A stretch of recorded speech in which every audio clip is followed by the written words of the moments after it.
ये स्पेसिफाई करना चाहूँगी पहले कि सिर्फ बरेली ही नहीं, अगर हम इंटरनेशनल लेवल पर भी देखें, नशे की समस्या जो है वो प्रत्येक कंट्री में है, इंटरनेशनल लेवल पर है, हमारे देश में भी, शायद अन्य राज्यों में भी है। हम ये क्यों कहें कि सिर्फ बरेली में है, ठीक? तो हमारे राज्य से भी हम जानते हैं, आप लोग भी जानते होंगे कि यहाँ भी नशे की, भांग की, चरस की खेती होती है, यहाँ से भी स्मगल होती है, बाहर जाती है, कुरियर्स हैं। तो प्रयास ये रहेगा सबसे पहले हम फॉरवर्ड एंड बैकवर्ड लिंकेजेस पे काम करें। हम सिर्फ कुरियर्स को ही पकड़कर इतिश्री ना कर दें एनडीपीएस के केसेस की।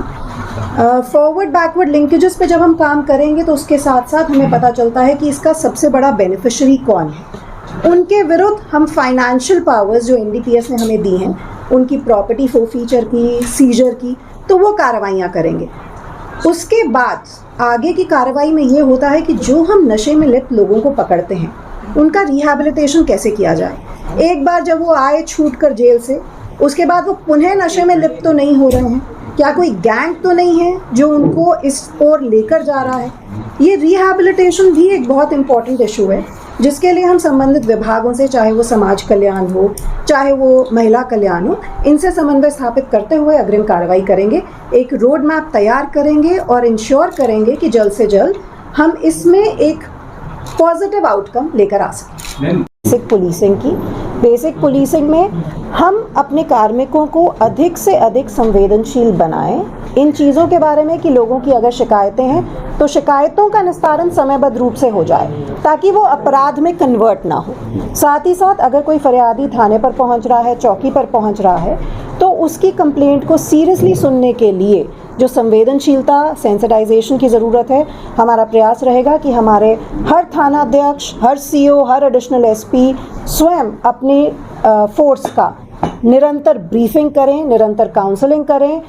मॉनिटरिंग करें कि ऐसी शिकायतों में कोई विलम्ब नहीं होना चाहिए, ताकि लोगों में कॉन्फिडेंस आए कि अगर वो थाने जा रहे हैं तो उनकी समस्या का समाधान होगा।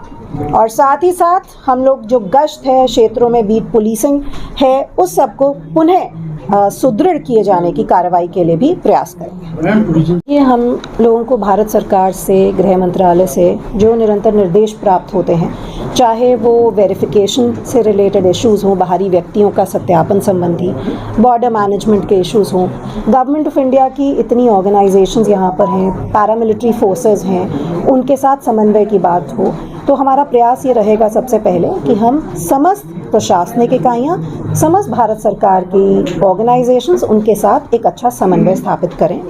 साथ ही फ्री देवभूमि के, तो वो एक हमारी प्राथमिकता में रहेगा कि हम अधिक से अधिक ड्रग्स की स्मगलिंग पर, ड्रग्स के जो किंगपिन्स हैं उनके विरुद्ध जो कार्रवाई है उसको कर सकें।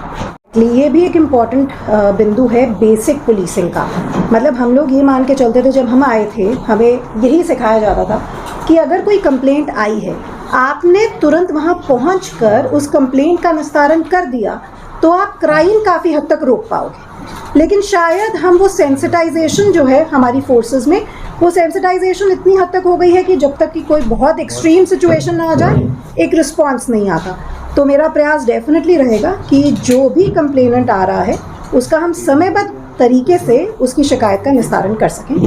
अपनी तरफ से मेरा प्रयास इसमें मॉनिटरिंग में भी रहेगा, साथ साथ कर्मियों को सेंसिटाइज करने में भी रहेगा, जिससे कि हम लोग रेगुलरली इसको कोशिश करें कि लोगों को एक आशा होती है थाने जाने से पहले, वो हम उनको दे सकें कि आप थाने पर आए हैं तो आपकी समस्या का निस्तारण होगा। जो उसकी बात की कि हम प्रयास यही करेंगे कि पब्लिक आए थाने पर अधिक से अधिक, क्योंकि थाना पब्लिक के लिए है। तो हमारा प्रयास ये रहेगा, हम थाना दिवस का नाम उसको दें या उसको जनरल कॉन्फिडेंस बिल्डिंग मेजर्स के लिए हम लियाज़ोन ग्रुप्स बनाएं, वो एक प्रयास प्राथमिकता के तौर पर मैं उसको दे सकेगी। साथ साथ मुझे लगता है कि आपको अगर यकीन हो ना कि पुलिस आपका अगर क्राइम हुआ है, लगी हुई है, तो आप शायद किसी भी प्रकार से लॉ एंड ऑर्डर की सिचुएशन नहीं क्रिएट करोगे। जहां कॉन्फिडेंस में कमी आएगी, वहीं आप सोचोगे कि प्रेशर बिल्ड करके हम अपना अपराध